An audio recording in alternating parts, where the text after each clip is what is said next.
Nós temos diante de nós, nosso estudo da Palavra de Deus, as três virtudes, como eu mencionei ainda há pouco: fé, amor e esperança.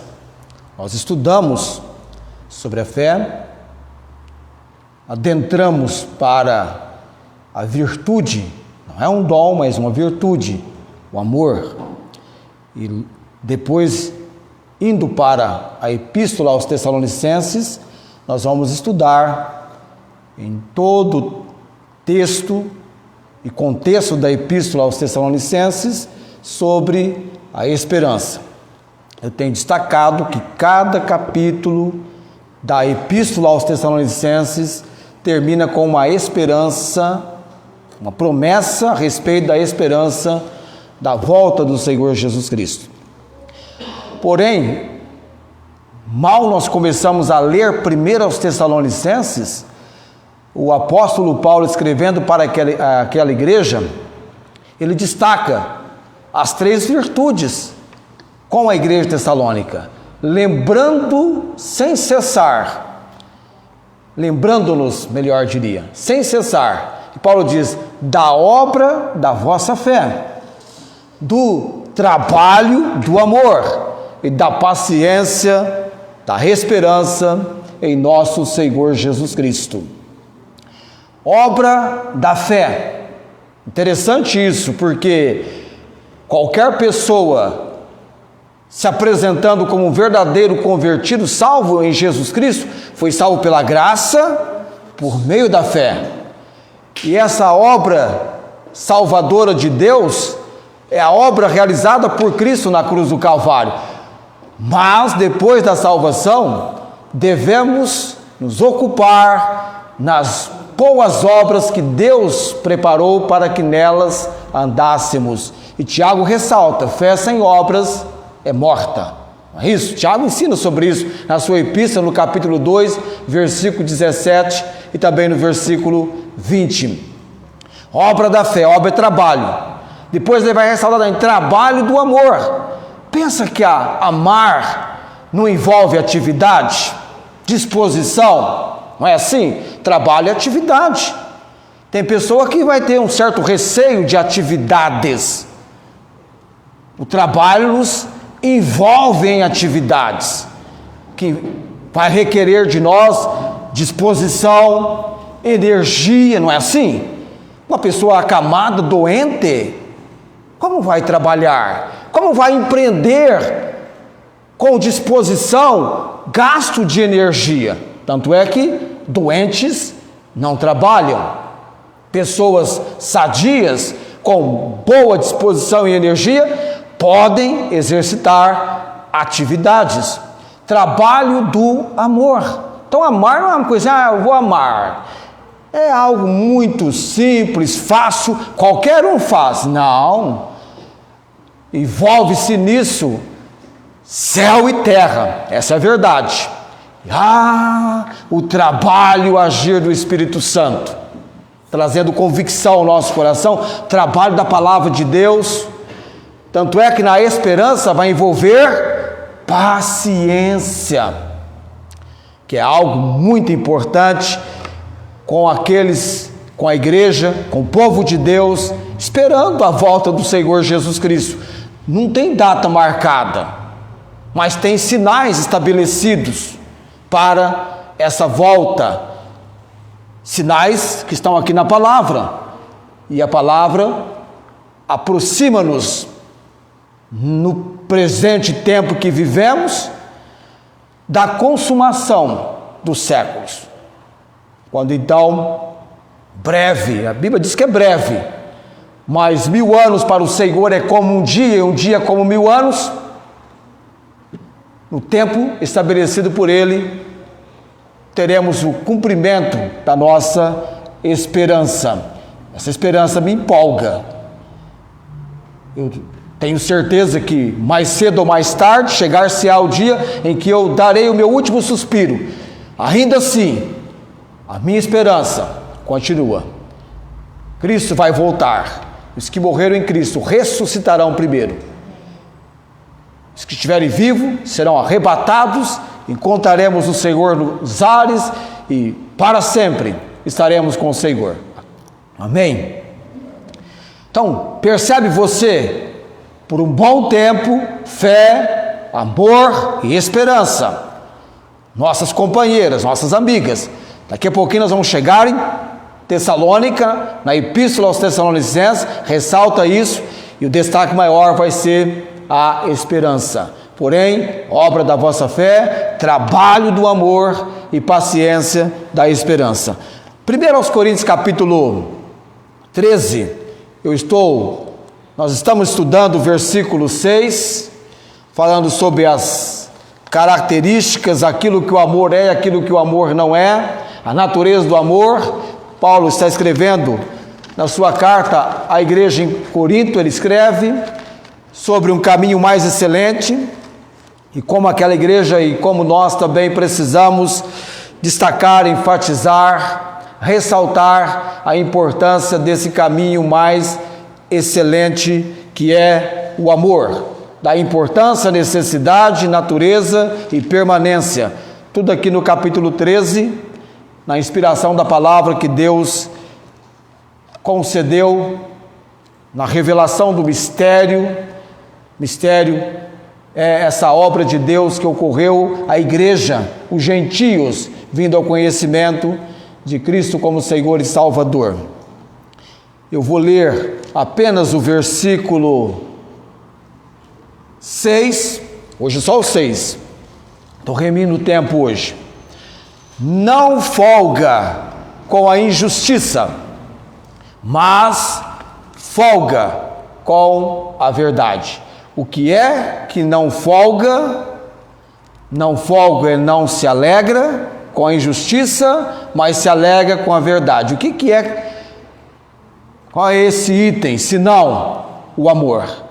A natureza do amor é trabalhar este princípio na minha e na sua vida, na vida do homem e mulher de Deus. Vamos orar nesse momento. Bendito Deus, somos agradecidos por cada instante da nossa vida, do nosso viver. O Senhor tem verdadeiramente, com mãos de bondade, de misericórdia, daquela maneira amorosa, cuidado de nós. No Senhor está o nosso socorro bem presente na angústia, o fortalecimento que necessitamos. O Senhor tem nos feito conhecedores de uma palavra que tem chegado além do nosso intelecto. É uma palavra que tem atingido na obra e no agir do Espírito Santo o nosso espírito, de uma compreensão espiritual, sobrenatural, um milagre vindo do Senhor aos nossos corações. O Senhor é bendito, o Deus que tem um agir, que nos conhece e que trabalha envolvendo todo o nosso ser. O Deus que salva, liberta, transforma, faz andar em novidade de vida, faz daquilo que não é ser algo do plano e propósito do Senhor. Abençoa-nos hoje à noite, fala conosco, abre o nosso entendimento, o nosso coração, quando então, com ouvidos abertos, atentos, sejamos desejosos que o Senhor fale conosco. Oramos no nome de Jesus. Amém. Amém. Como combater e reagir diante de uma injustiça? Ou como combater a injustiça? E ainda, como reagir quando alguém comete injustiça contra nós? No início, quando começamos a estudar este aspecto do amor descrito em 1 Coríntios 13, 6, que o amor não folga, não se alegra com a injustiça, mas se alegra ou folga com a verdade, nós entendemos, por título que eu mencionei, que o amor é justo e se alegra com a verdade. Não é qualquer amor. Este amor é o amor ágape, o amor divino, o amor que vem de Deus, o amor com o qual Deus nos ama, o amor com o qual Deus levou a consideração de João 3,16, porque Deus amou o mundo de tal maneira que deu o seu Filho unigênito para que todo aquele que nele crê não pereça, mas tenha a vida eterna. Quando ainda éramos fracos, ímpios, rejeitando Deus, Ele demonstrou o seu amor, um amor incondicional, não estabelece condição. É este amor que Paulo ressalta aqui, que Paulo destaca, que foi derramado pelo Espírito Santo no coração do homem e mulher que tem vindo ao conhecimento de Cristo Jesus como seu Senhor e Salvador. Um amor que deve inundar, que deve envolver todo o nosso ser. E o Espírito Santo traz convicção. É este amor que Deus quer que amemos. E é muito importante, porque leva a identificação que eu e você conhecemos Deus. Temos recebido conhecimento que vem de Deus. Fomos tocados por Deus. Deus mexeu, agiu, trabalhou na nossa vida, todo o nosso ser. E entendemos em consideração que Deus, o Deus da palavra, o autor da Bíblia é o Espírito Santo, só que o Espírito Santo é Deus. Deus não se alegra com a injustiça. É maravilhoso, porque o nosso Deus, no Salmo, livro do Salmo, capítulo 7, versículo 11, é um juiz justo, um Deus que se ira todos os dias. Deus é justo e pratica a sua justiça, não se alegra com a injustiça, e Deus é perfeitamente justo. Todos os atos, Ele não tolera a injustiça, tudo que Ele faz, até mesmo quando Ele aplica o seu castigo, mesmo nessa questão, Deus é sempre justo. Na sua ira, Deus jamais cometeu ou comete injustiça. Entendemos sobre isso. Todo homem e mulher de Deus deve ter por princípio este fato, que Deus de nós requer dedicação, devemos nos dedicar à justiça, de forma que venhamos rejeitar, aborrecer, desprezar qualquer forma de injustiça. Ao longo do meu tempo de vida cristã, eu tenho abraçado a causa. Eu devo dedicar-me à justiça. Só que tem um detalhe, para mim e para você. A Bíblia mostra que todo pecado é injustiça. E o que isso tem a ver comigo e você? Diretamente. Nós, embora não estejamos debaixo do poder do pecado, porque fomos libertos por Cristo Jesus na salvação. O pecado não é mais o cruel Senhor das nossas vidas, mas o Senhor agora é Jesus. Mas ainda assim, atos individuais de pecados acontecem. Nós pecamos. Somos falhos. E o que acontece quando eu e você pecamos? Devemos fazer o quê? Confessar os nossos pecados. E o que 1 João 9 ressalta? Se confessarmos nossos pecados, Ele, Deus, é fiel e justo. Amém? Para nos perdoar os pecados e nos purificar de toda... Está percebendo? Estamos sujeitos a cometermos injustiça, mas o nosso alvo de dedicação é a justiça e rejeitarmos, desprezarmos toda forma de injustiça na nossa vida. Injustiça, como eu mencionei para você, é o contrário de justiça, você sabe disso, é evidente. Tudo o que é certo e apropriado estabelece-se como justiça, e a injustiça é aquilo que não é certo, não é apropriado. Eu dei um exemplo para você, que é injustiça tanto cometer um crime, quanto aplicar uma lei excessiva pelo crime, uma lei de punição pelo crime.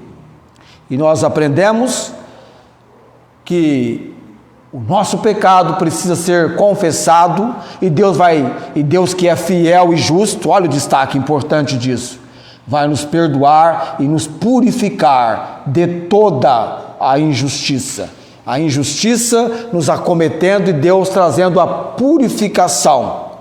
Logo, tal ação traz para nós o refrigério, vai concordar, harmonizar muito bem com aquilo que a nossa alma precisa e o nosso espírito. Do contrário, você vai entrar em caos, você vai entrar em confusão, vai ter problemas. Basta você verificar na palavra o Salmo 32, Davi mencionando o tempo que ele passou convivendo com um pecado que ele não havia confessado, afetou diretamente os seus ossos, afeta todo o ser, porque o pecado ele é excessivamente maligno. Romanos capítulo 7, versículo 13, destaca isso. Basta você ter uma ideia de todo o caos, desordem, quando Adão e Eva pecaram, encabeçando a raça humana, até a própria terra ficou debaixo de maldição. A terra que fora criada perfeita por Deus e no qual o Senhor colocou o homem como lavrador, administrador, mordomo, não é dele, é de Deus. Até a minha, a sua vida, não é nossa, é de Deus. Quer morramos, quer vivamos, a sua vida e a minha pertence a Deus por direito de criação. Não somos de nós mesmos. Temos a quem eu e você pertencemos, não é? É verdade, pertencemos por direito de criação ao Deus vivo e verdadeiro. Adão, colocado no jardim do Éden, paraíso, lugar magnífico, porque Deus, no seu propósito de criação, empenhou o melhor, e viu Deus a sua obra, e viu Deus que era bom. Até mesmo quando percebeu uma necessidade para Adão, da sua costela, formou aquela que seria considerada auxiliadora, adjuntora, idônea, uma varoa, uma mulher.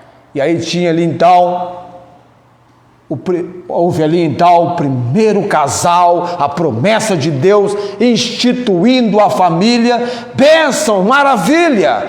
Deus vinha passear com Adão pelo jardim do Éden, desfrutando de magnífica comunhão. Mas, porém, Adão tinha sobre a sua vida, e Eva também, uma ordem um princípio, de todas as árvores do jardim, eles poderiam comer livremente, mas da árvore do conhecimento do bem e do mal, não deveriam comer dela, porque no dia que dela comessem, certamente morreriam. Você ousaria duvidar de uma recomendação, de uma ordem dada por Deus, com consumação precisa e exata, se fosse desobedecida, se fosse infligida? Mas eles desobedeceram. O pecado foi desobediência. Desobedeceram. E a Bíblia diz: como por um homem entrou o pecado no mundo, pelo pecado entrou a morte. Por isso que todos morrem. Mas por Jesus Cristo, um homem, o segundo Adão, aquela promessa lá de Gênesis 3,15 se cumpriu. O Salvador veio. Deus não se alegra, não tolera a injustiça, e o pecado leva-nos à injustiça, e Ele é fiel e justo para nos purificar de toda a injustiça, perdoar os pecados e nos purificar. E aí Paulo está escrevendo aqui a carta para a igreja de Corinto, uma igreja com muitos problemas, e até mesmo a questão de injustiça entre os irmãos, indo para os tribunais. Paulo falou: vocês estão causando a injustiça, o dano. É melhor sofrer a injustiça do que causá-la. Lá no capítulo 6. E quando ele trata aqui no capítulo 13, ele está mostrando um caminho mais excelente, que é o amor. Quem ama não quer cometer injustiça, deve ser o alvo. Quem ama não quer cometer injustiça, porque o verdadeiro amor, ele vai se revelar no compromisso com a verdade e com a justiça. O amor tem compromisso com a verdade e com a justiça. É estranho lá fora, pessoas cometendo injustiça e tudo bem para eles. Nós temos casos na Bíblia em que injustiças foram cometidas. Por isso que eu quero tratar com você como combater a injustiça. Abra sua Bíblia em Mateus capítulo 5, versículo 6. Mateus capítulo 5, versículo 6. O capítulo das bem-aventuranças. A palavra aventurado, bem-aventurado, trata-se do mais alto grau de felicidade, de regozijo.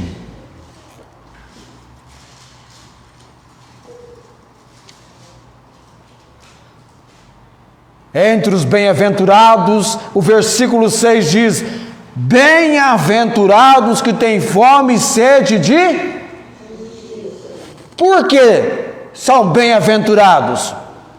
Porque eles serão fartos, eles serão satisfeitos. Olha só, como é bom eu e você sermos do partido da justiça, que é a justiça mesmo. Não é o partido da justiça praticando injustiça. Aí é terrível, há um paradoxo nisso, uma contradição. Imagine, o partido da justiça praticando injustiça. É uma deturpação, uma aberração. Como combater a injustiça? Os que têm fome e sede de justiça, a promessa que eles são bem-aventurados porque serão fartos, satisfeitos.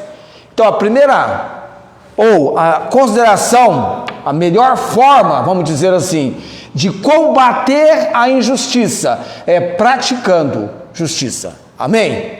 Ou seja, isso significa obedecer a Deus, acatar o princípio da palavra de Deus.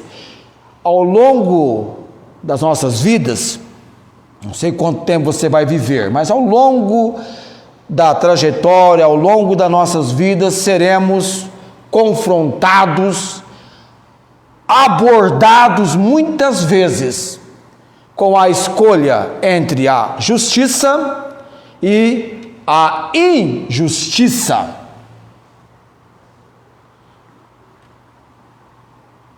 E essa escolha muitas vezes poderá se apresentar na forma de uma oportunidade de suborno. Suborno, aquele aliciamento, compra, corromper você, peita, propina. Olha, tem tanto para você fazer isso ou aquilo. Por exemplo, na Bíblia, nós temos questões relacionadas com suborno. Vou já mostrar para você. Essa questão da escolha entre a justiça e a injustiça pode se apresentar na oportunidade de uma fraude, de uma artimanha, de um ardio, ou simplesmente de mentir para ganho próprio. E a Bíblia tem casos assim, de pessoas que mentiram e pela mentira foram pagos, receberam uma quantia de dinheiro e pegaram o dinheiro, sabendo que era uma mentira, e uma mentira que foi até registrada na palavra de Deus, uma mentira atinente à ressurreição do Senhor Jesus Cristo. Você pode imaginar algo assim? Está registrado na palavra, mas vem lá de fora dos ímpios. Dá até para, nesse aspecto, vem do poder das trevas. Vamos lá, Mateus 28. Mateus 28. Mateus, último capítulo de Mateus, Mateus 28, está falando sobre a ressurreição de Cristo. Mateus 28, no trecho da palavra, falando a respeito do relato dos guardas, porque os guardas presenciaram de fato o que aconteceu com a ressurreição do Senhor Jesus. Anjos vindo, o anjo removeu a pedra, assentou-se sobre ela, os guardas apavorados, em pânico, com medo, desmaiados. E quando iam, eis que alguns da guarda, chegando à cidade, anunciaram aos príncipes dos sacerdotes todas as coisas que haviam acontecido. Quem são os príncipes dos sacerdotes? Os guardas é da guarda romana, mas os príncipes dos sacerdotes, os religiosos da época, os homens da sinagoga, os religiosos, e congregados eles com os anciãos, os mais avançados na idade, homens estudiosos da palavra de Deus, e tomando conselho entre si, deram, olha o que a Bíblia diz aqui, irmãos, muito. O que é que você entende por muito dinheiro ao soldado? Uma certa quantia que faz os olhos brilharem daquela pessoa que está sendo corrompida, que não está nem aí para a questão, não diz respeito a ela, ela não está nem aí. E olha só que esses guardas tinham que mentir, dizendo que eles dormiram e vieram os discípulos e roubaram o corpo de Jesus. E já imaginou perante os romanos a autoridade deles, chegando essa informação? Guarda dormindo em serviço era penalizado com a morte. E eles levaram a sério que as autoridades religiosas de Jerusalém iria se alguma coisa chegasse ao governador, interceder em favor deles. Pega o dinheiro porque vocês estão em segurança nas nossas mãos. E eles receberam o dinheiro, dizendo: dizei, vieram de noite os seus discípulos e dormindo nós o furtaram. E se isso chegar a ser ouvido pelo governador, nós o persuadiremos e vos poremos em segurança. Você já imaginou algo assim? Porque eles teriam que morrer. Se chegasse ao governador, soldado dormindo em posto de trabalho, você está ali para cumprir uma atividade, não é? Vigiar é uma atividade. Não dá para falar, vou tirar uma soneca por 10, 15 minutos. É todo o tempo atento no seu posto de trabalho, vigilante, diligente. E eles recebendo, olha, eles receberam, e eles recebendo dinheiro, fizeram como estavam instruídos, e foi divulgado esse dito entre os judeus até o dia de hoje. Ou pelo menos no hoje, quando Mateus estava escrevendo. E Deus registrou na sua palavra isso. O Deus que é fiel e justo.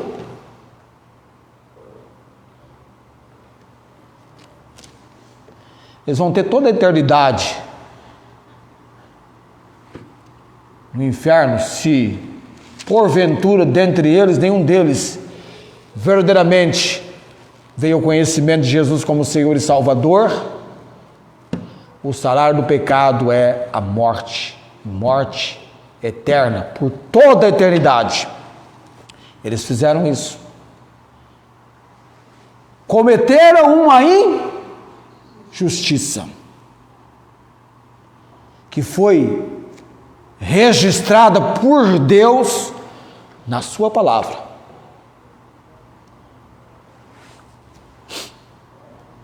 Vamos ler sobre o suborno?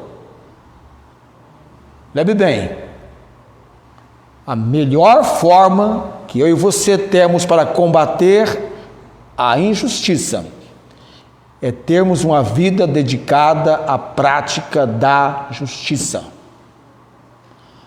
Jesus é Deus e Deus é justo, Jesus é justo. Então eu sou do partido da justiça de Deus. E vou empreender isso na minha vida. Na intimidade da comunhão com o Senhor. Atos capítulo 6. Atos capítulo 6.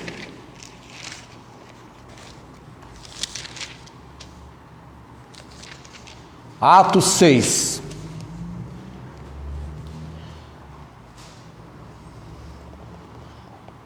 O povo de Deus aqui em Atos 6, a igreja foi desenvolvendo de tal maneira, crescendo, o número dos convertidos vinha em tonelada.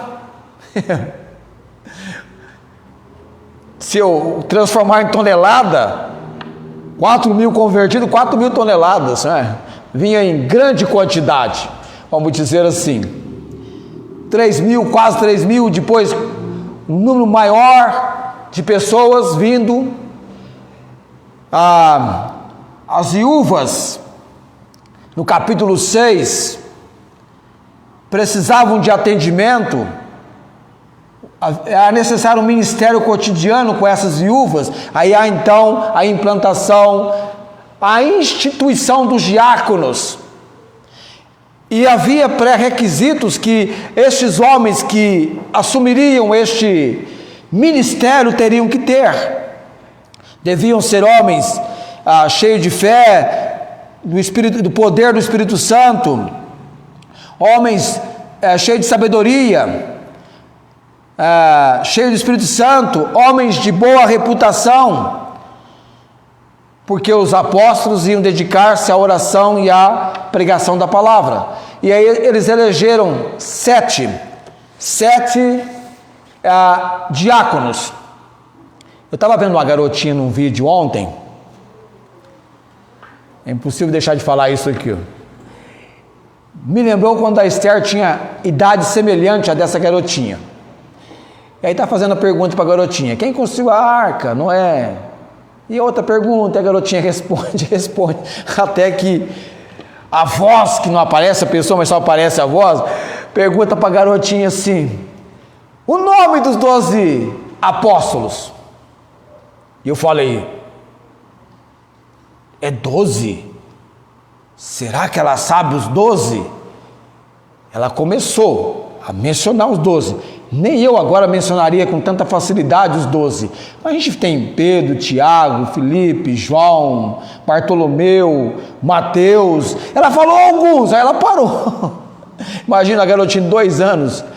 É muito treinamento para falar os 12 apóstolos, né? Coisa assim. Mas e os 7 aqui, dá melhor, né? 7 diáconos: Estevão, Filipe, Prócoro, Nicanor, Timão, Parmenas, Nicolau. Aí já dá para familiarizar mais fácil com os 7. Nem sei se falei os 7, acho que falei os 7 diáconos da igreja primitiva. Estevão, faltou Estevão. Estevão, cheio do Espírito Santo de poder, fazia prodígios e sinais entre o povo, e levantou alguns. Aí levanta uma turma lá dos religiosos da época, da sinagoga dos libertinos, sirineus, alexandrinos, que eram da Ásia, e disputavam com Estevão, e não podiam resistir, a Bíblia diz, à sabedoria, ao espírito com que ele falava. E aí então entra a questão do suborno, irmãos. Mexeram na reputação de Estevão, tentaram destruir Estevão na sua reputação com uma mentira, e para isso eles subornaram uns homens para que dissessem: ouvimos-lhe proferir palavras blasfemas contra Moisés e contra Deus. Uma injustiça que levou Estevão a ser colocado perante o conselho. E a Bíblia diz que todos, fixando os olhos nele, viram seu rosto como o rosto de um anjo. E Estevão deu testemunho. Não era uma mentira o que eles estavam afirmando, que Jesus ia destruir o lugar e as leis e os costumes. Ele prega-lhes o evangelho, mas ele fala contra a atitude deles. E ele vai à sentença de apedrejamento. Eu paro por aqui porque a outra parte fica para o outro quadro que nós vamos trabalhar daqui a pouquinho. Uma injustiça. Como combater a injustiça? O mundo oferece muitas tentações para se cometer injustiça. Para se cometer injustiça. Aquele livro que o Ernesto me emprestou, eu jamais vou devolver para ele, porque eu vou dar o dinheiro para ele comprar outro. Não vou devolver, e vou sortear um no final do ano para quem memorizar o Salmo 103. E se Deus me der a graça, eu vou 2 ou 3, se Deus me der a graça. Daquele livro lá do George Muller. Ele chegou lá em casa levando o livrinho. Aí eu comecei, agora estou numa parte difícil de leitura, irmãos, porque eu fico com o olho vermelhinho. Vermelhinho. Não dá para contar. Cada trecho que eu leio, as lágrimas descem. Cada trecho que eu leio, as lágrimas descem. Verdade. Falando de injustiça, na igreja da Inglaterra, naquela época dele, o Ernesto sabe disso que eu vou falar agora. Os primeiros assentos eram alugados ou comprados, bancos comprados. Então o pessoal punha dinheiro para garantir o lugar deles no melhor lugar. Imagina o George pastoreando uma igreja assim. Vamos acabar com isso. Isso é um desprezo para os pobres. Igreja que eu pastoreio, o meu sustento, o meu recurso tem que vir de Deus. Está falando assim já? Convidado para pregar numa outra igreja, ele recusava receber oferta. E hoje tem pregadores cobrando, se possível, cobraria em dólares, para pregarem, para fazerem conferência. É X o meu valor. Para as pessoas contribuírem com o George, a esposa dele, eles chegavam sem que ele soubesse, colocando, não é, Ernesto? Dinheiro na Bíblia dele. Ele não queria oferta. Estranho, não é? Para os dias em que nós... Isso é 1800 e alguma coisa, 32, 36. Impactado por uma vida de fé, dedicação ao Senhor. Não trabalhar como mercenário ou fazer a obra de Deus como mercenário por dinheiro, mas servir o Senhor, empreendendo melhor, entendendo que o que Ele fez por nós não tem preço. Não tem preço. O apóstolo Paulo falou para a igreja de Corinto: para o que me era necessário, essas mãos me serviram. Não que eu não tivesse direito, não ligarás a boca do boi que debulha. Ele fala sobre isso, porque quando vai tendo o trabalho do boi na plantação, é como se ele pudesse comer. O lavrador que trabalha deve ser o primeiro a usufruir dos frutos, mas ele não queria ser pesado pela igreja, ele não estava na obra por dinheiro. E olha que quando o George era jovem, o sonho do pai dele é que ele fosse pastor luterano, porque era alguém bem visto e tinha um bom salário. Tem pais assim: eu quero empreender o melhor para o meu filho, para que ele tenha o melhor trabalho e ganhe o melhor salário. Eu li na Bíblia que o justo viverá pela... E se ele recuar, Deus diz: a minha alma não tem prazer nele. Eu e você temos que aprender a viver dependendo de Deus. Você não tem boca para orar, para falar com Deus das suas necessidades, sejam elas quais forem as suas necessidades. Abra a boca e fale com Deus. O George abria a boca e falava com Deus. Uma das orações dele diz: Deus, se essa obra é da tua vontade, que ela seja iniciada, que o Senhor está conosco nesse propósito,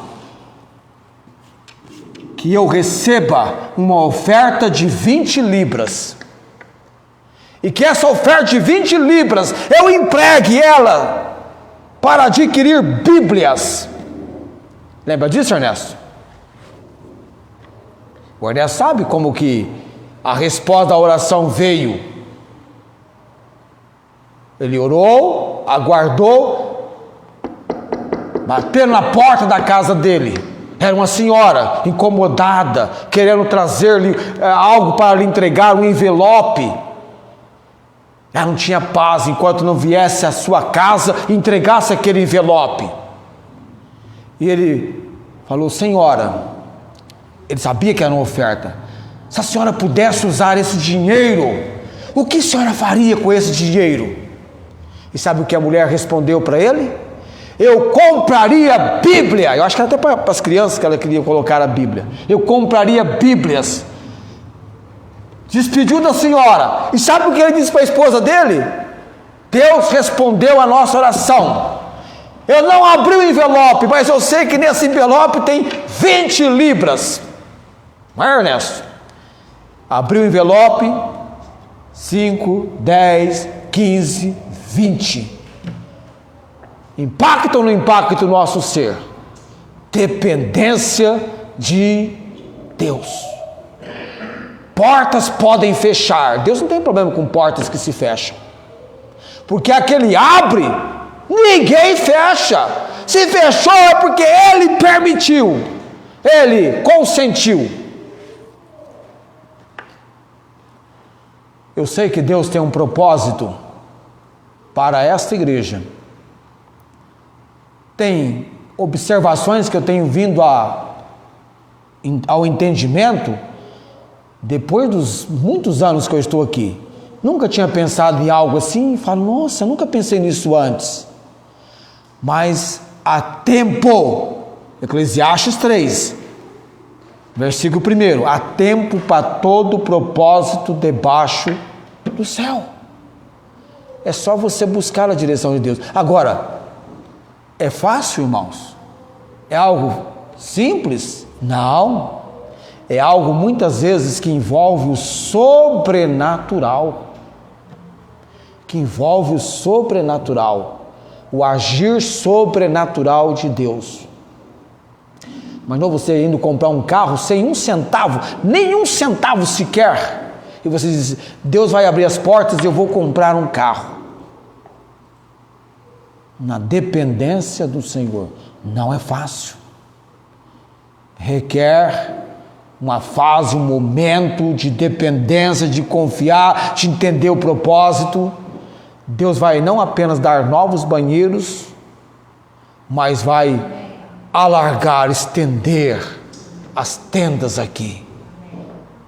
40 pessoas nós estamos orando para que Deus leve-nos a alcançar com a pregação do Evangelho. Mas primeiro nós temos que abrir a boca, orar, clamar, buscar. A condição que nós temos para existir, ser, fazer o que estamos fazendo, vem de Deus. A porta que fechou para o Filipe no trabalho dele de poucos meses, é porque Deus iria abrir uma aqui, que é muito mais pertinho da igreja. Deus já sabia naquela época nós não tínhamos os gatos para serem cuidados. Não é só o pardal que encontrou casa e a andorinha ninho, junto aos teus altares, Senhor dos exércitos. Tem gato, tem galo. Aqui tem um galinho.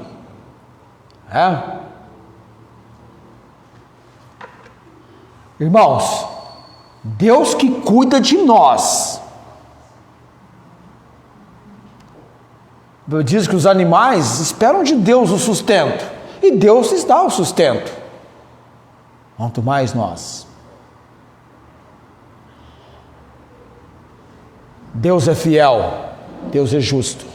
E Deus é contra a injustiça.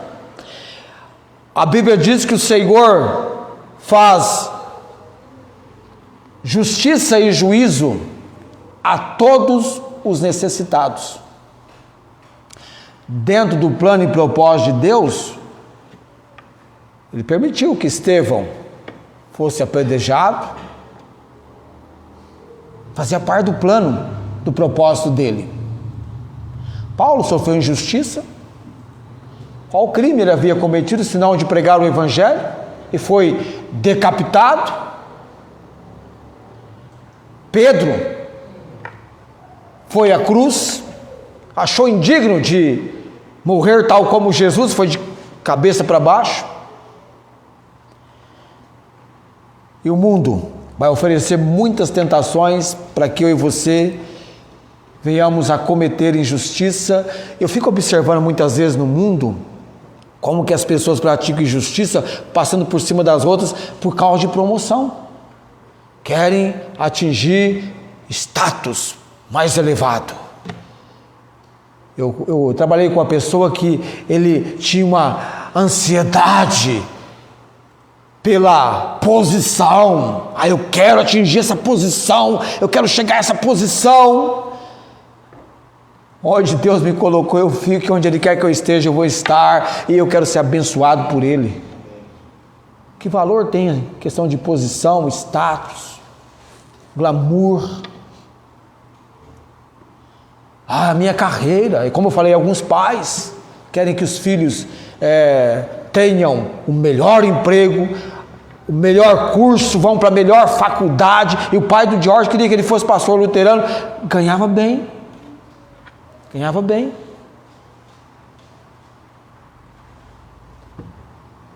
O homem e mulher, os pastores, por exemplo, não tem salário. Pastor com tempo integral de ministério nem fundo de garantia tem. Sabia disso? Pastor com tempo integral de ministério não tem fundo de garantia. O que ele ganha nem é chamado de salário, tem um outro nome para isso. É viver pela fé.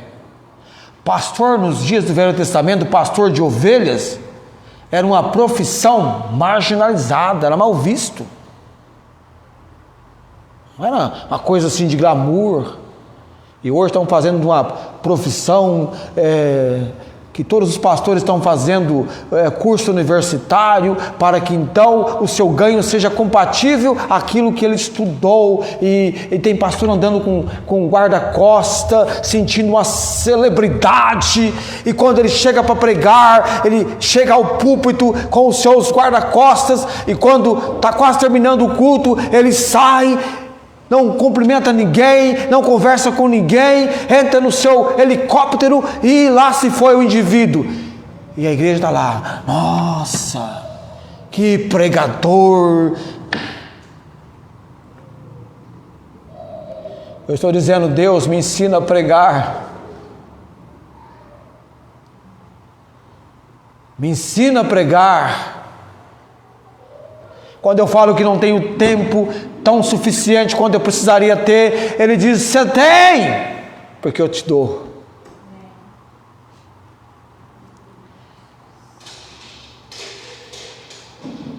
Precisamos lembrar que Deus não fica feliz com a injustiça.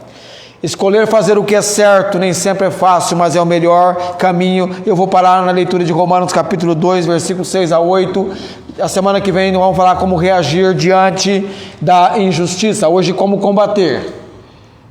Você tem que saber de que lado você está. Se você está com o Senhor, você vai praticar a justiça. Romanos capítulo 2, versículos 6 a 8. Romanos 2, versículos 6 a 8. Romanos 2, de 6 a 8.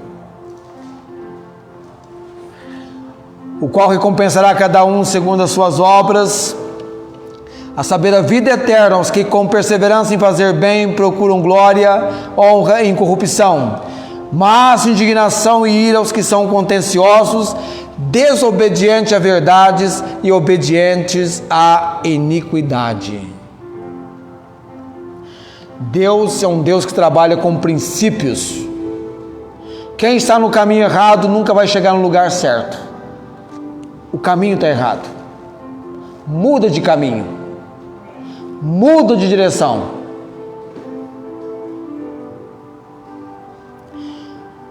Entenda, você será perseguido. Busque fazer o que é certo, você vai ser perseguido. Você vai ser diferente. As pessoas têm dificuldade em valorizar aquilo que não está na mídia, aquilo que não está com todo mundo. Mas por que eu tenho que ser tão assim e tal? Que mal tem nisso? Por isso que algumas pessoas têm dificuldade em assumir certas ocupações, certos cargos. Está no meio dos corruptos. Você vai ser bombardeado. Se houver oportunidade, eles vão te liquidar, eles vão te matar, eles vão te destruir. Porque esse é o objetivo. Uma injustiça levando a outra e, se possível, liquidar, acabar com o indivíduo. Mas nós estamos nas mãos do Deus que é fiel e justo. Fiel que chama, o qual também o fará. Aqui, irmãos, nós estamos de passagem. Aqui não é para a gente fazer festa com absoluta alegria e satisfação. Aqui é uma preparação para a eternidade. Não chegamos lá, mas chegaremos no lar celestial. A nossa cidade é uma cidade que está nos céus. Então nós esperamos o Salvador. Jesus foi muito claro no princípio dele: no mundo tereis aflições. Em mim, paz. No mundo, aflições. Então corre para Jesus. Corre com bom ânimo. Por quê? Porque Ele venceu o mundo. Eu venci o mundo. O mundo aborreceu Jesus, o mundo nos aborrece. Quando eu falo mundo, é o sistema de vida, esse sistema de vida da humanidade que rejeita, recusa Jesus Cristo. De confusão, de caos, de deturpação, aberração, todos os são que você puder mencionar nesse sentido. Entenda, Deus é fiel e justo. Só fechando, eu louvei o Senhor hoje. Falei, Deus, obrigado pelo lar que o Senhor está preparando para Esther. Eu fui lá conhecer hoje. Era toda animada. O lar que Deus preparou. Deus usou uma pessoa para abrir a visão, o entendimento dela. Não fui eu essa pessoa, mas foi uma pessoa que Deus usou para conversar com ela, para trazer uma compreensão de uma preparação para o casamento, de um alicerce muito importante, que era adquirir a moradia. Agora já tem casa. Quem casa quer casa, não é assim que falam? Já tem um lar. Fui lá hoje conhecer, filmei, estava lá, encontrei quem? A Leoneide, que a Rosângela tão bem conhece, não é? E a Leoneide dizendo assim, minha filha vai casar também, e já está com o bloco primeiro, apartamento, quinto andar. A Leoneide também é uma serva do Senhor, o esposo dela, o Aderino. Ai, coincidência, já mobiliado. Pode imaginar algo assim? Já mobiliado. Recurso que vem de onde? De Deus. Quando Ele abre a porta, ninguém fecha. Mas portas fechadas e que se mantêm fechadas, é possível que Ele não vá abrir. Porque aquele abre, ninguém fecha. Semana que vem nós vamos continuar nesse assunto. Quero que Deus fale ao seu coração, como tem falado ao meu. Tem sido uma motivação muito grande. Eu quero ver milagres de Deus. Milagres de Deus nas coisas tão simples, para muitos insignificantes. Mas ali o milagre, o agir de Deus, a bênção de Deus. Eu tenho aprendido a contar as bênçãos. Eu olho para essa porta aqui, bênção de Deus, pintura. Houve uma época que não tinha forro.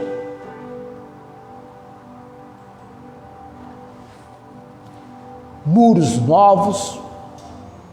Louvado seja o Senhor. E daqui a extensão da igreja do seu lar. Agradeça o que Deus tem feito por você. Ele é fiel e justo. E nós queremos com Ele praticarmos a justiça. Porque sendo fiel e justo, Ele nos perdoa os nossos pecados e nos purifica de toda a injustiça. Porque Ele não se alegra com a injustiça. Ele é perfeitamente justo. No entanto, o pecado leva-nos à injustiça. Todo pecado é injustiça. E todo homem e mulher de Deus deve dedicar-se à justiça, rejeitando, aborrecendo toda forma de injustiça. E quem ama não quer cometer injustiça, porque o verdadeiro amor tem compromisso com a justiça e com a verdade. Amém? Esse é o fundamento. Palavra de Deus. Palavra de Deus. Coloquemo-nos em pé.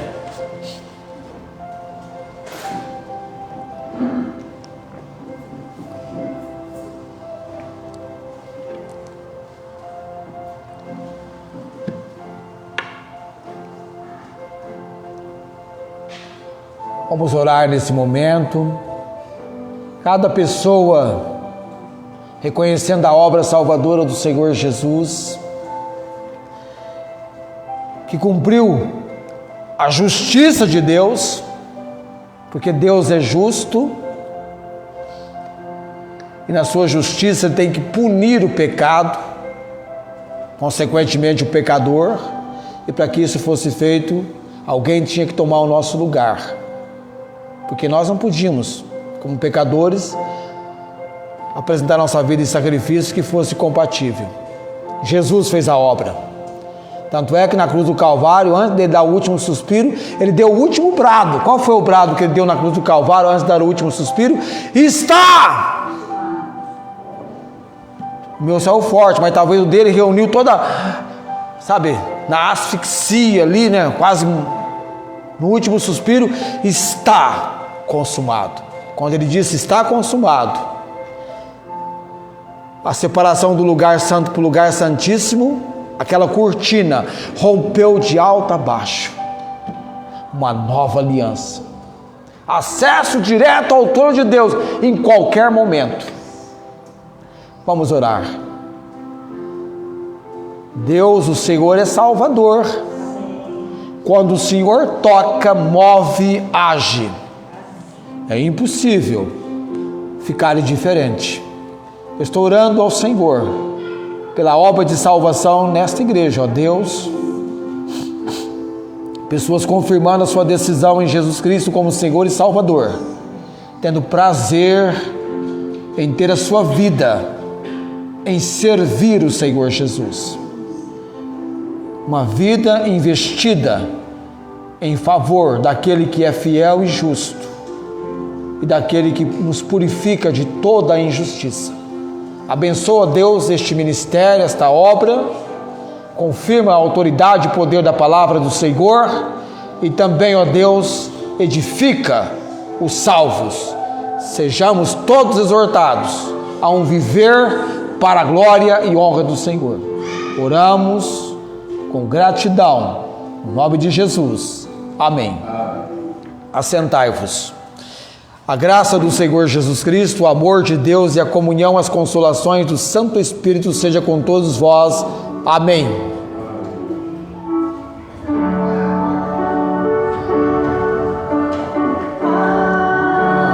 Amém. Amém.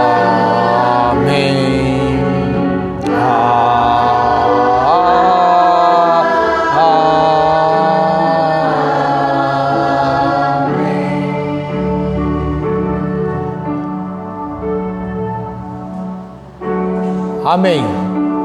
Tenham todos uma ótima semana. Amém.